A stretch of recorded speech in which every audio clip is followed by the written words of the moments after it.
Welcome to this episode of B2B Revealed. If you want to learn about how to succeed in B2B, this is the show for you. My name is Sean Campbell, and I'm the host of B2B Revealed. I love to hear from listeners about any topic you might like me to cover in the future on the show. To send me a suggestion for the show, just email me at sean@cascadeinsights.com. And if you love this podcast, don't forget to give us a review on iTunes, SoundCloud, Stitcher, Google Play, or wherever you happen to listen to the show. On this episode, I'll be interviewing Roger Courville, a well-known thought leader when it comes to the development of online presentations, webinars, and nearly any kind of virtual presentation or class. I'm sure you're going to love hearing what he has to say. As a side note, over the next 4 to 6 interviews on the show, you'll notice a bit of variance in audio quality from interview to interview. That's because I'm experimenting with a few different services to record those interviews, including Ringer, Zencaster, IPDTL, and Skype. Once I give each one a run for their money, I'll let you know which one I found out to be the best. Now, on to the show.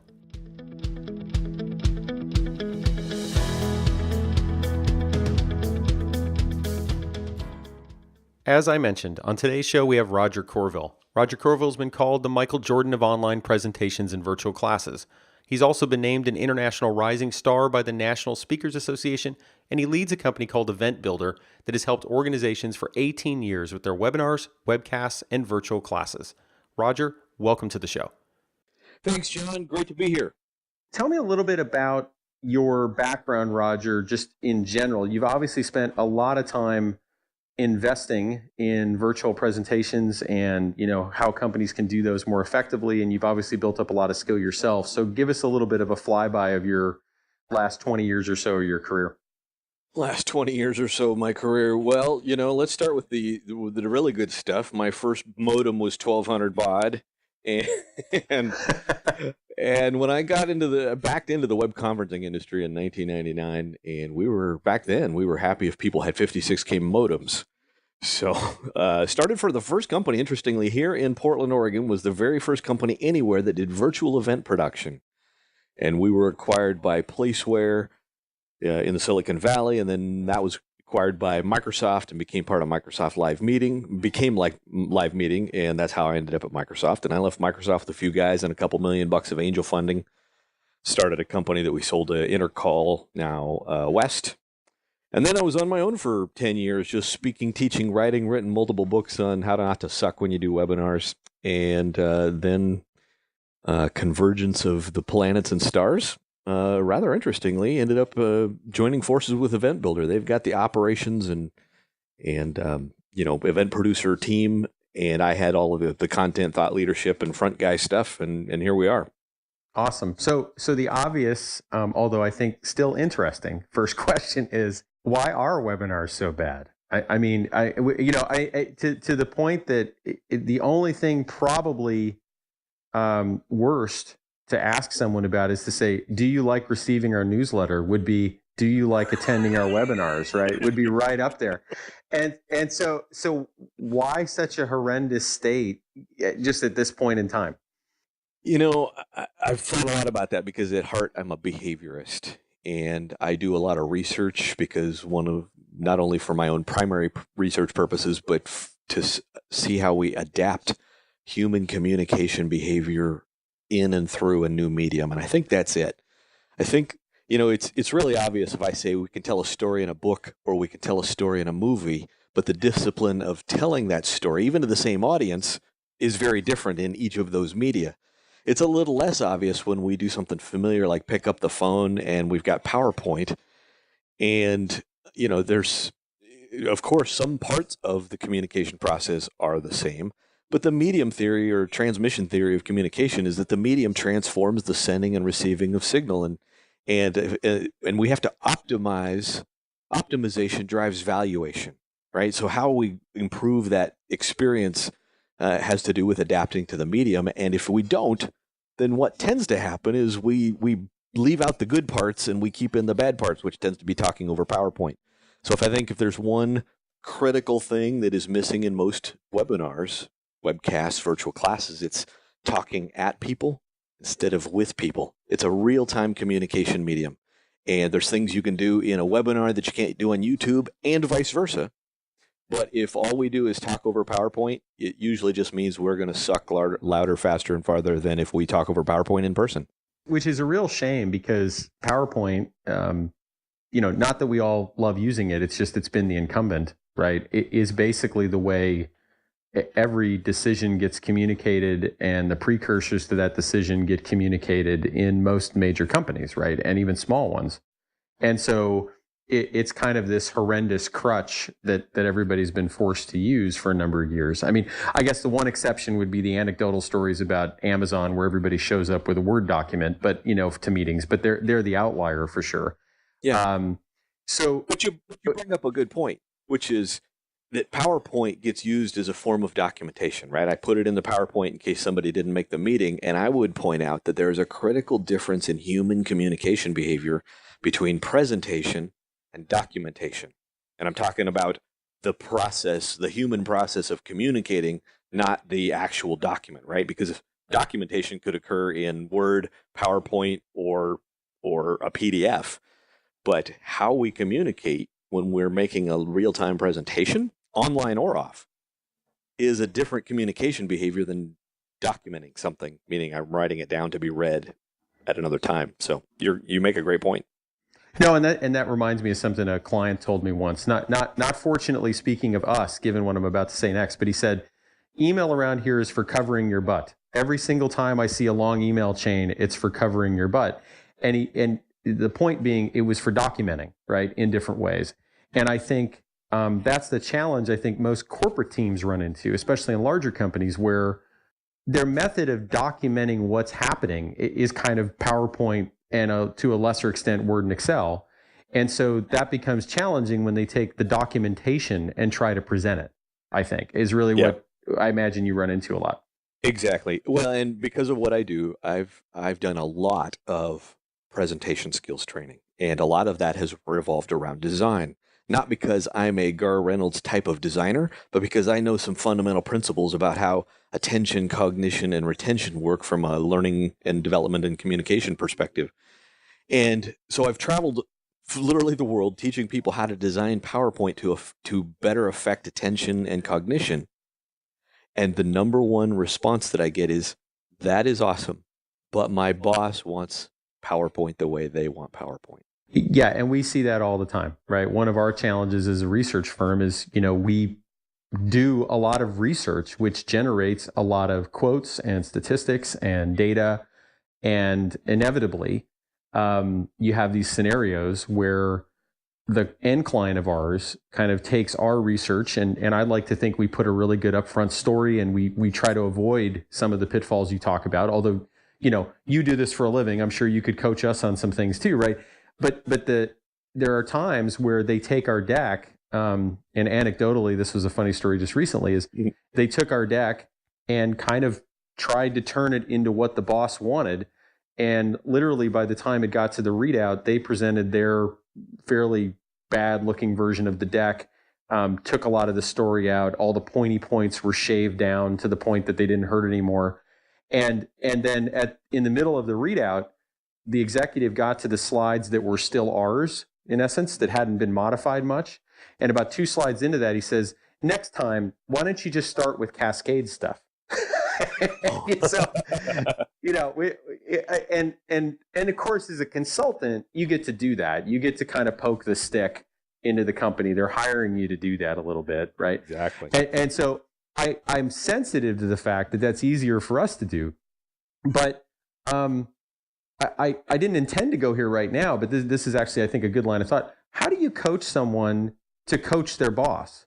Because you might not always talk to the boss. So like what kind of tips and techniques do you say, okay, I know your boss wants that, but here's what I would tell him as to why this approach is going to be more effective for him?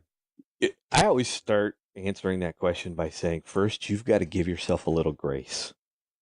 Because sometimes if the boss wants it that way, the boss wants it that way, and then it's the SWN, right? Some will, some won't, so what next? And Right. it's because I can out-argue most people from a science perspective about how to communicate effectively with PowerPoint. But you don't necessarily win hearts and minds that way, right? And So I always say, first of all, we're all leaders in some capacity. So lead by doing the right thing. The second is, give yourself a little grace, because if the boss wants it the way the boss wants it, well, then it is what it is. And, I've got my own funny stories of people, having to do that particular little dance. The third thing, though, is if you're going to make a presentation, you're going to stand up and communicate, online or off, you're going to make a real time presentation. If optimization drives valuation, you might consider doing your deck either for presentation or for documentation, and then either whether you add appendix slides or you branch it at some point. You don't use exactly the same deck for the real-time presentation as you do for the leave behind.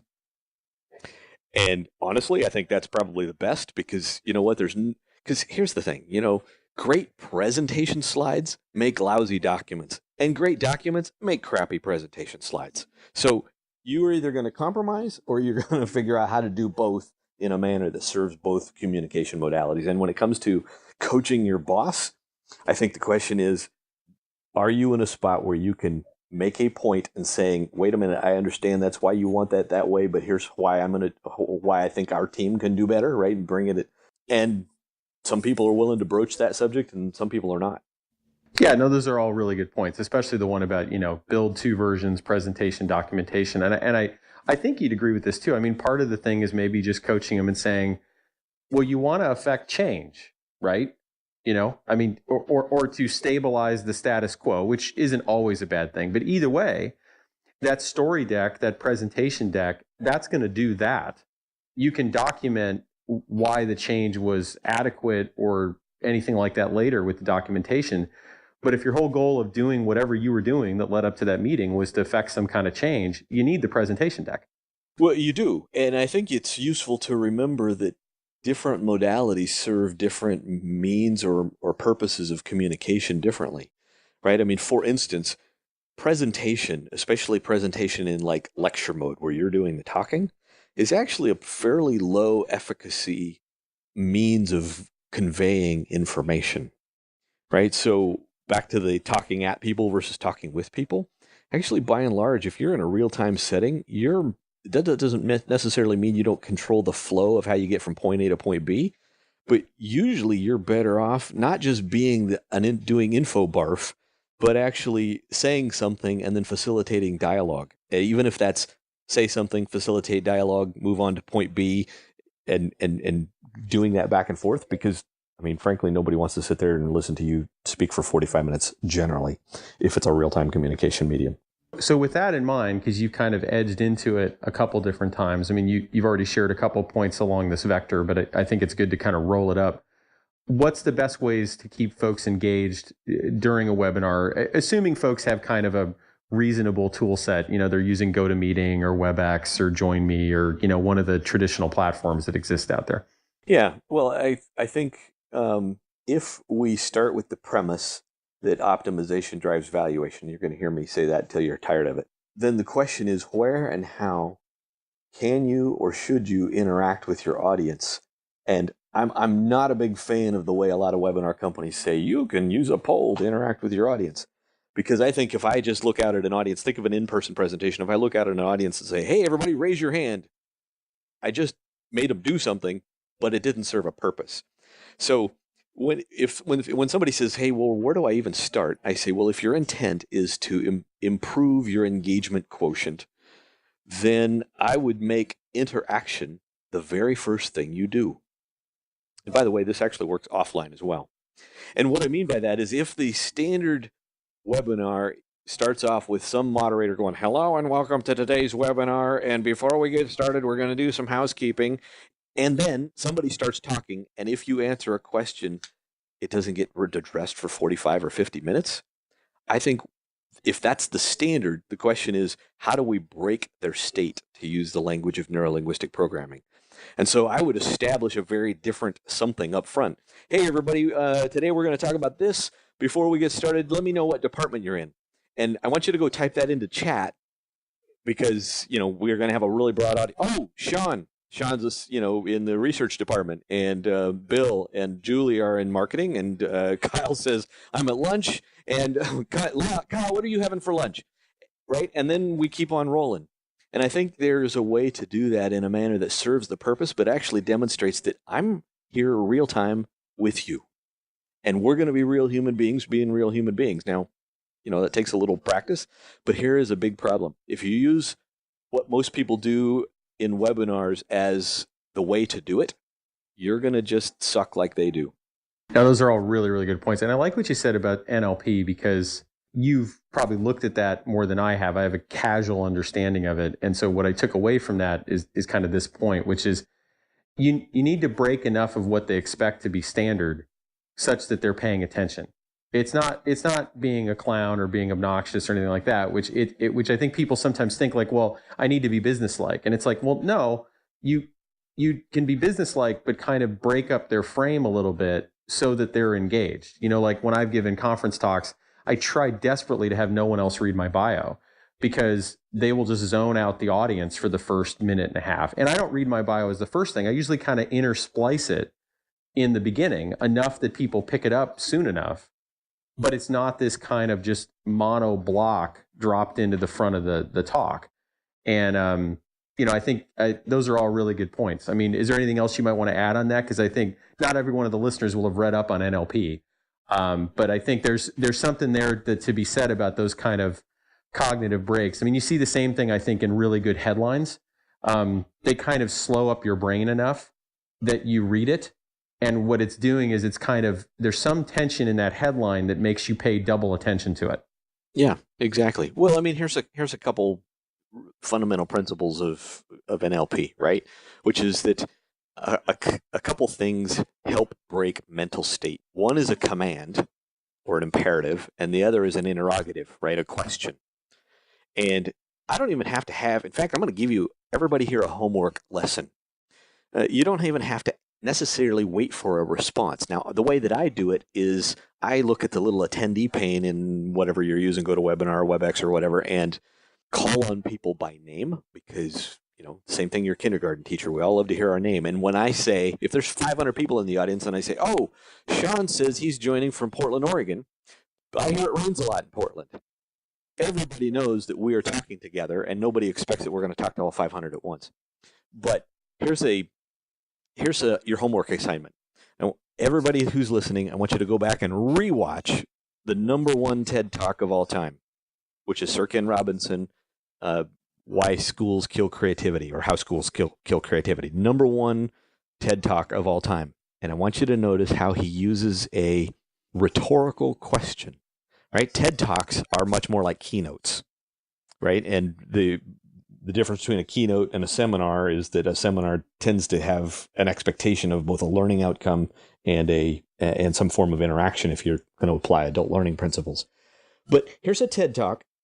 He has meaning it's a keynote style thing, but along the way he goes, am I right? With this perceptible pause, not a huge Paul Harvey kind of pause, but this little imperceptible pause. And the reason I want you to go watch it is because I want you to ask yourself, what does the brain have to do when he says, am I right? That question is a great example of NLP, right? Because whether in your head, whether you're going, yes, you're right on, or no, you suck, or whatever your response is, your brain has to engage. And that is a great example of, I think, using NLP that actually any one of us can do and use in a webinar. I think it's a great example. Yeah, that's a really, really good one. That's excellent, in fact. So let me ask you this then, on a very different area. What company or brand or set of individuals, if it has to be that, besides your own company, gives the best webinars or virtual presentations out there today? I mean, you mentioned the TED Talk, interestingly enough, but is there kind of a brand or an entity that you think does a really good job of this? Is that people, if they wanted to go look at it, they'd say, okay, that's a good example of doing it right? Yeah, it's probably in the people category. Here's the challenge in a general sense, right? I mean, the primary purpose of webinars in a lot of cases is what? B2B lead gen, right? And because this is no longer complex, right? It's a mature industry that tends to get relegated to a lower level manager, right? When I started in the industry, this was like VP level stuff because one, that's who could afford it, and two, that's it was different and strategic at the time. And the challenge is the Uncle Joe syndrome, right? Uncle Joe knows how to play golf. I don't know how to play golf, so I go learn from Uncle Joe, only to find out that Uncle Joe's a hack, so I learned to hack too. And the model that gets perpetuated is this talk over PowerPoint, introduction, questions at the end. I'm going to come back to your question, but I'm going to, because I just thought of it, I'm going to throw out a tactic that I want you to watch these people for. If we were in an in-person audience and somebody in the front row raised their hand and the speaker at the front of the room ignored that person for 45 minutes and took Q&A at the end, we would think something was wrong. So if we wouldn't do that in an in-person seminar, why would we do that in an online seminar is my question. I think a couple people do a great job with this, besides yours truly, of course. One is Tom Drews at Works Communications. One is Ken Mollet, my friend, a fellow friend in the webinar business, Webinar Success. And Hilly Productions. James Hilliard is just another brilliant speaker presenter who knows this stuff really well. Cindy Huggett is really good, albeit she's almost entirely learning and development training oriented. I mean, there's some great presenters out there. There is not one single company that I would say breaks the mold.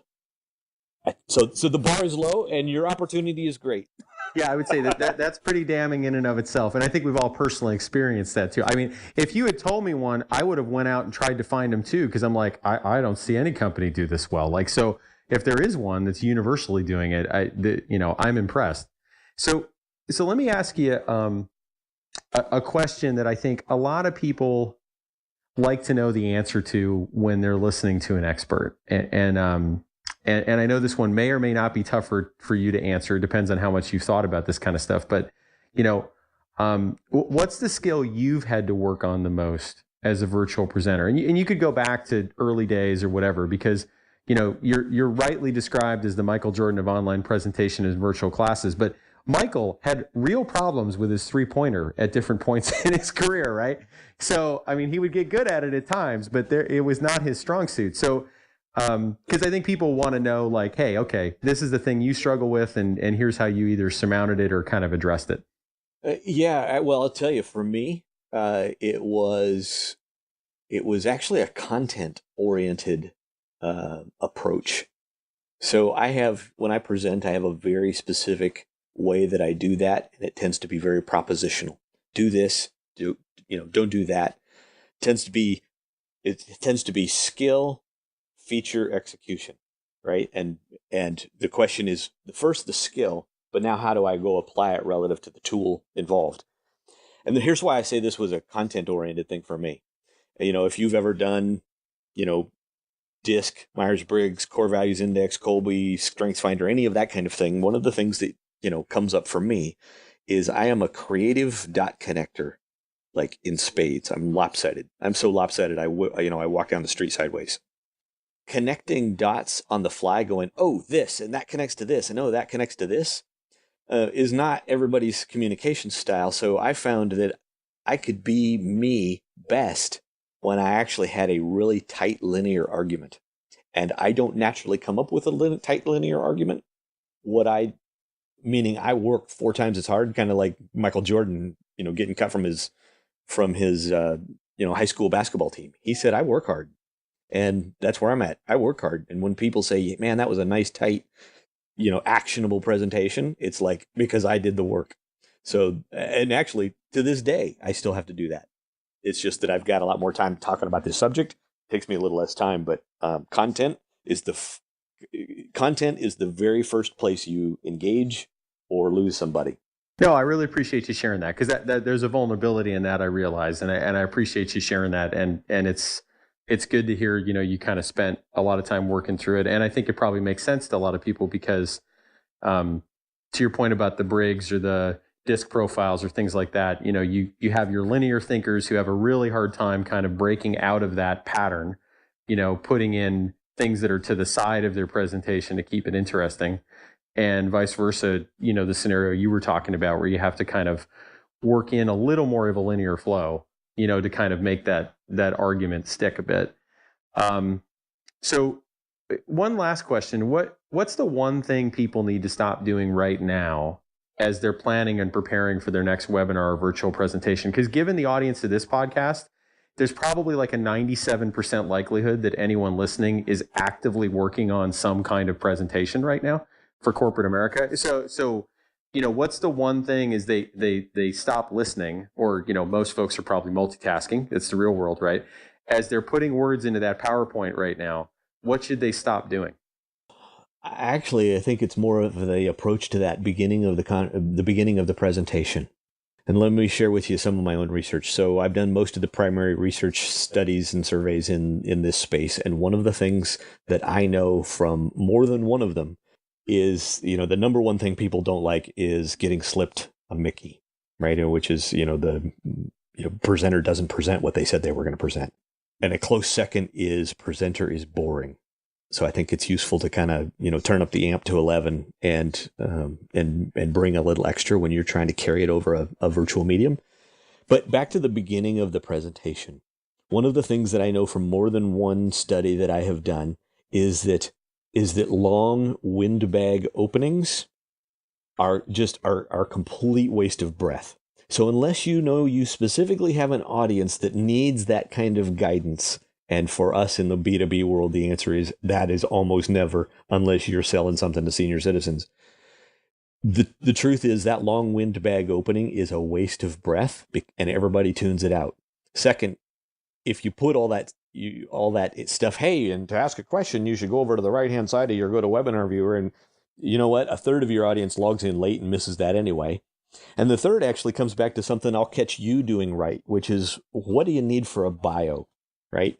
I call it biorea because by the time you get to be of a certain vintage, you can talk about, you got a bio the long, right. You're the king of Spain, right? You own a duchy, right? And rescued a cat out of a tree, and yeah, right. Yeah, totally.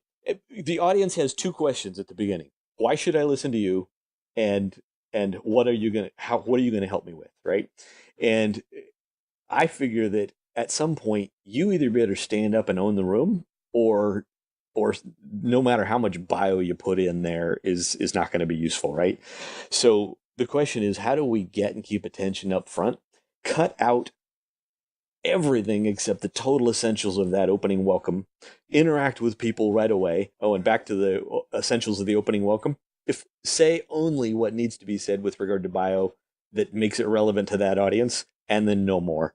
And then third, anything regarding interaction or bio and credibility or that kind of thing, intersperse throughout, just like what you just described, Sean, because you can always bring up down the road saying, oh, and the reason this is relevant is because I've been through the process of getting venture capital and selling a company, and what I learned was, and this is what it means to you, right? And that doesn't all have to be up front. That can just be part of the flow or the supporting evidence of whatever point you're making. So yeah, no, those are all really, really good points. And I'm sure we both hope that everybody makes, presentations better. If we just made 10 presentations better in corporate America and affected 100 people, we probably did our work, right? Just from that alone. So, and just, thanks for joining the podcast, Roger. Much, much appreciated. And, to our listeners, again, don't forget to visit us at cascadeinsights.com. We have full-length articles that line up with each episode. And again, if you love this podcast, don't forget to give us a review. Thanks for listening.